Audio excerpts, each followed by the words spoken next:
Hello বন্ধুরা, সব ভালো আছো? Good evening. আজ আমি তোমাদের সন্ধ্যাবেলায় পড়াচ্ছি। প্রচুর বৃষ্টি হচ্ছে, গলা ধরে গেছে, বুঝলে তো। ঠিক আছে, আবহাওয়ার কাজ করবে, আমাদের কাজ করতে হবে, আমাদেরকে পড়াশোনা করতে হবে। আমরা তাহলে আজকে কি আলোচনা করব? প্রিপজিশন। দেখো, প্রিপজিশন একটা খুব গুরুত্বপূর্ণ অধ্যায়। কারণ বন্ধুরা, তোমরা ছোট, জানো না, জানবে আস্তে আস্তে। এই যে প্রিপজিশন শুরু করলে না, এটা তোমাদের চাকরি পাওয়া অবধি কাজে লাগবে। এনি চাকরি অন্তত 1 নাম্বার 2 নাম্বার তো থাকবেই। মানে প্রিপজিশন, অ্যাপ্রোপ্রিয়েট প্রিপজিশন বসাতে হবে। তো প্রিপজিশনটা রপ্ত করতে গেলে প্রচুর পড়াশোনা করতে হবে, প্রচুর সেন্টেন্স পড়তে হবে, আর নিয়মগুলো জানতে হবে, তাহলেই প্রিপজিশন হবে।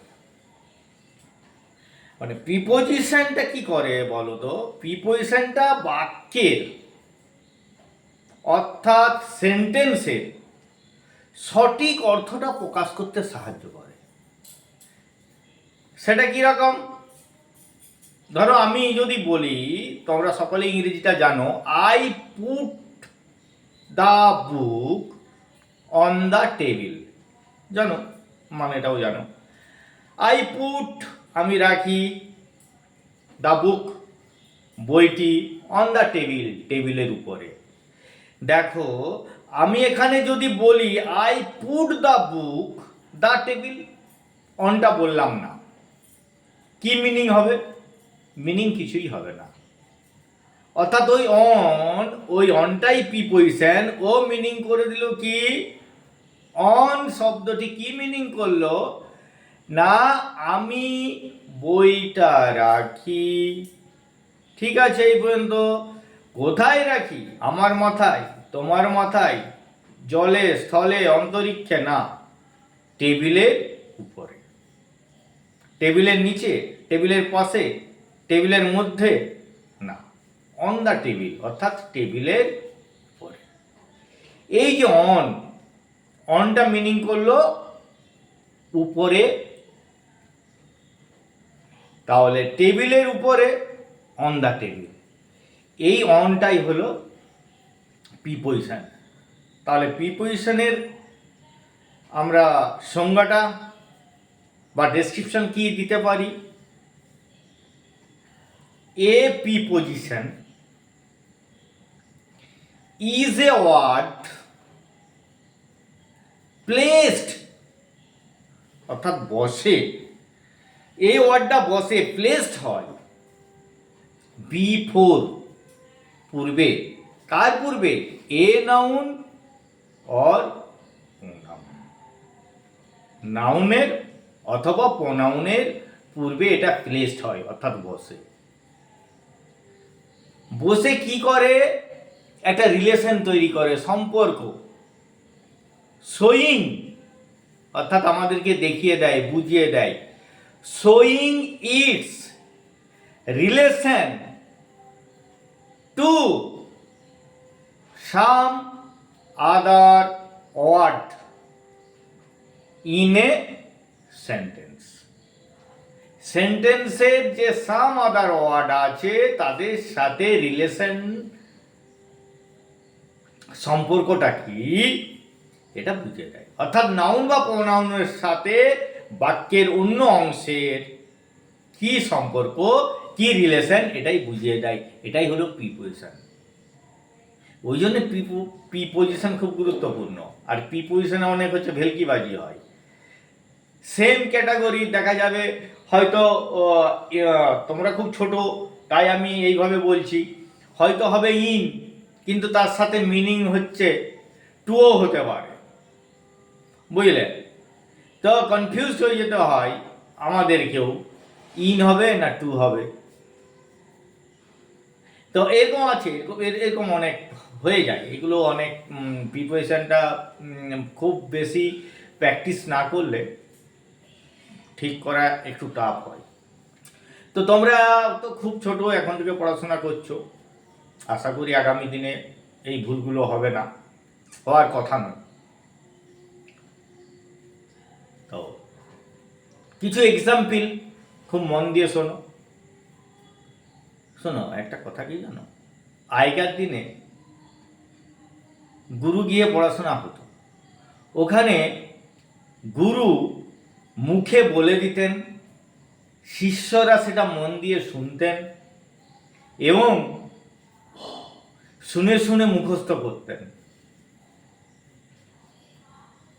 বুঝলে, এই পড়াটাকে কি বলে? শ্রুতি পড়া, শুনে শুনে পড়া।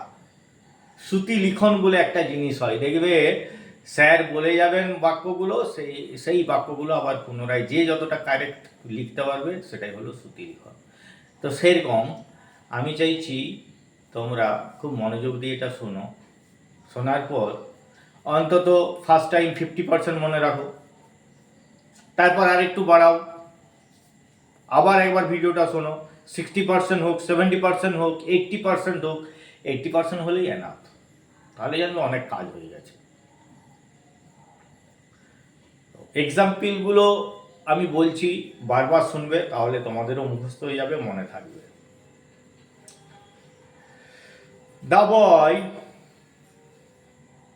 put the box, তাই জ্যামিতি বক্স আর কি, তাহলে the box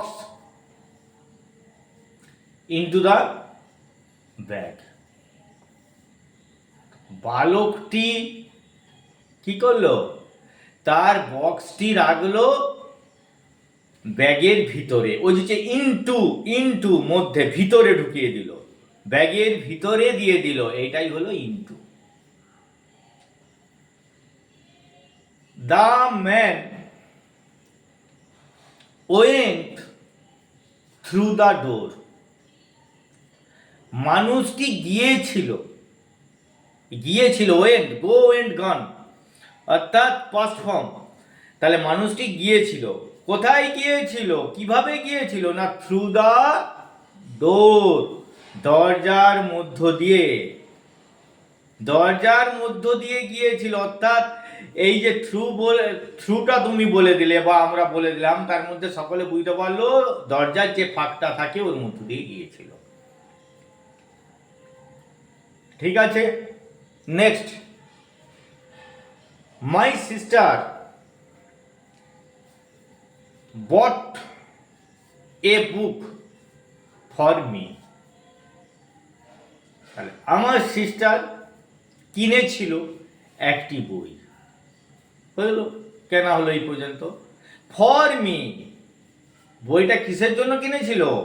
ফর মি, আমার জন্য। ওই যে ফর প্রিপোজিশন, জন্য, আমার জন্য কিনেছিল। বিমল ইজ ফন্ড অফ টি। বিমলের খুব প্রিয়, কি প্রিয় জানো?